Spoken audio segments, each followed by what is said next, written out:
ஒரு ப்ராப்ளம் இருக்காது. அவங்க சக்சஸா ரிட்டர்ன் இல்ல அதுக்கு வந்து நிறைய, ஏன்னா அது டெக்னாலஜி, இது டெக்னாலஜி இல்ல. அது நாங்க வந்து பாத்தீங்கன்னா ரெண்டும் ஒண்ணு சுனிதாவிலும் சக்சஸா திரும்பி வருவாங்க. ஏன்னா அவங்களும் இது வந்து ஒரு டெக்னாலஜி டெவலப்மெண்ட் இல்லையா, நிறைய ப்ராப்ளம்லாம் இருக்கும், எல்லாம் சால்வ் பண்ணி அவங்க சக்சஸா திரும்பி வருவாங்க. நாங்க வந்து பாத்தீங்கன்னா உங்களுக்கு எல்லாம் தெரியும், learn from the setbacks of us as well as others.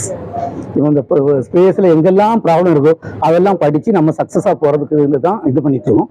For example ஒரு உதாரணம் சொல்லிடுறேன். இந்த ரெட் பிளானட் இருக்கு இல்லையா, இந்த செவ்வாய் கோடுக்கு ஒரு மார்ஸ் ஆர்பிட் மிஷன் ஒன்று அனுப்பணும். அது பார்த்தீங்கன்னா 68 கோடி கிலோமீட்டருங்கிறது கொண்டு போய் 295 நாள் கழித்து ஒரு என்ஜினை ரெண்டாவது ஆப்ரேட் பண்ணி அங்கே சக்ஸஸ் பண்ணணும். அந்த சக்ஸஸ் நடத்தியது இதுவரை உலகத்துல முதல் முறையா ஒரே ஃபர்ஸ்ட் அட்டெம்ப்ட்லயே சக்சஸ் கிடைச்சது இந்தியாவுக்கு தான், வேற எந்த நாட்டுக்கும் கிடைக்கல.